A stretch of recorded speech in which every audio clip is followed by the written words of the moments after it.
Axon 7. It is a phone that is priced at the $399 range, and that's considered to be a mid-range phone for that price point. But as far as the phone in the build here, the body itself is made of aluminum. All right, the main body is made of aluminum there. As you take a look at the device, it's clearly made of aluminum. On the right side, you got the power button here, volume up and down keys. On the left side, you got the SIM tray, as you can see, the SIM tray. And on the top, you have a microphone, as well as a 3.5 millimeter headphone jack. And that's, people like to say, you got to mention that nowadays. On the bottom of the phone, you got another microphone, which I believe is the speaker mic, or for you to speak on the phone. And you have USB Type-C charging. On the back, you got a 20 megapixel camera with a 1.8 aperture. You got dual LED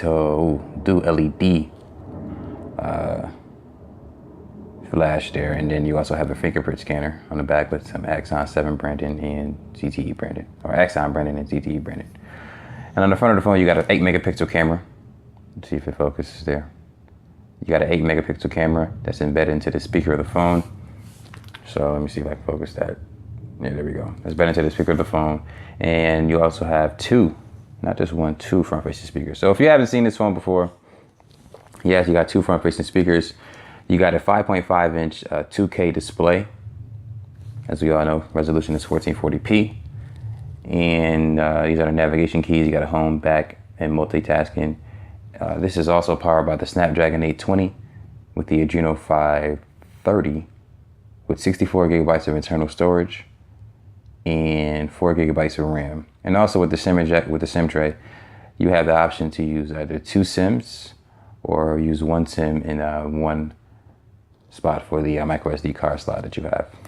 So with this phone here, I'm definitely enjoying it. This is not a review of the Axon 7 here. It's just me talking about the apps that I'm running. So let me go ahead and power this thing on. Well, not power it on, just cut it on, I should say. Let me cut that brightness down. Let me for you guys to see that email. But I might edit it. Anyway, as far as the phone here, as you can see, the screen itself is, of course, gorgeous. You just take a look at it.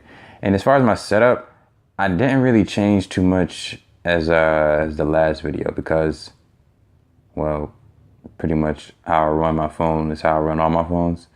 And it's going to be pretty much the same apps that I have on every other phone, if not a few additional to the party. So as far as games here, got Soul Hunter, Road Racing 3, Connect 4, Texas, this is basically poker, DH Texas Poker, 4 in the line, two Connect 4 games, don't ask me why, Geometry Dash, Pool, Billiards basically, Solitaire, Temple Run, and Unblock Me. Those are the games that I have in this folder. I got some more games on here. Now, how often do I play these games? Rarely, very rarely. Only reason I downloaded the Road Racing game is because I wanted to test out the GPU, and I still haven't gotten around to that. But as far as shopping, we got Best Buy, Amazon, and eBay. Those are the apps I use to go shopping with. So, you know, basically online shopping. And I'm always looking for sales on Best Buy, always looking for sales on Amazon. And eBay is the last resort because, well, you can't buy certain things on Amazon and Best Buy that you can get on eBay.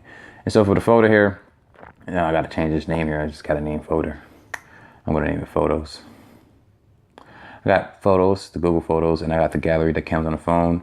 And for the Google folder, now usually with the Google folder, you have like a ton of apps. Well, will it show you? No, it's not going to show you. But anyway, you'll have a ton of apps in the Google folder. But for me, the only thing I use all the time is Maps, Drive, Chrome, and Gmail. So as far as my streaming, I got Netflix, Twitch, Terrarium TV, Prime Video, Drink Champs, and SoundCloud. Those are streaming apps. It's pretty self-explanatory. And then on social media, I got YouTube, Facebook, Twitter. You can see Instagram, Reddit, Google+, Wellstar. Don't use Snapchat, but just keep it on there as an emergency in case I ever want to, you know, hop in real quick. Studio, which is not really a social media, but I put it in that folder because I just feel like it belongs there because it's part of YouTube.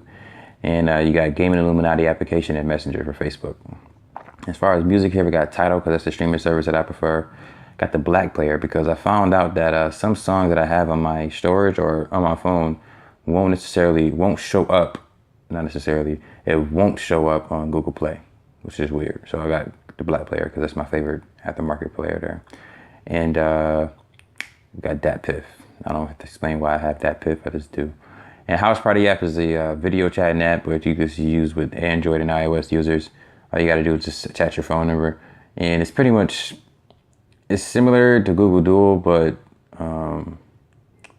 the thing is that you can have like 6 people in one chat. You can actually have more than that in the chat. I haven't tested out that capacity. I don't need 7 people in one chat, but it is capable. And then Camera Live, pretty self-explanatory. You sign into this app and you go live on YouTube because, you know, certain YouTubers with certain amount of subscribers, no, they don't get that option. Unless I'm mistaken, and it's going to be coming to everyone soon. And then we got the Play Store here. Obviously, Play Store is what you use to get applications for Android here. Got Grubhub. And we got the usual Geekbench to CP UZ. That's pretty much going to be it. Matter of fact, those are the apps that I have on my home screen there. What other apps do I have in here? Oh yeah, Jink Champs. Go ahead and check that app out. You'll like it. Good podcast. Panera Bread, because I had to order something one day, and yeah, the application it was pretty easy to use. So I used Panera Bread. It works. I got an application called Sneakers. Don't know why. Never clicked it. Never even clicked it. And I got Zedge, and I don't even use Zedge anymore. I just use Zedge as an emergency because I got backgrounds for wallpapers. Oh yeah, I can talk about that one. Backgrounds is a cool app. You can choose all different kinds of wallpaper here.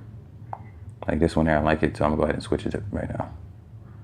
I'm gonna make it a fixed one though, because the scrollable feature that the app offers, which I'll show you here, it has the entire way you can scroll through the entire picture. It doesn't work on this phone for whatever reason. Thought that was weird. But I'm going to hit check on that. And look how pretty that is. By the way, like I said, the phone is a 5.5 inch 2K display. So that's pretty much what I have running on my Android here. I do have some other apps like BuzzFeed, CNN. Those rarely get clicked. And the only reason they rarely get clicked is because it's not really, it's always seems to be the same. I don't know. Let me just not even talk about news here. This is just about tech. So yeah, if you guys have any other questions about my what's on my phone here, what apps I use and why I use them, go ahead and let me know in the comments. I'll be sure to answer them. But until then, I want to say, of course, thank you for watching this video. As you guys do know, my name is Max the Rock, and you have a good day. Peace, y'all.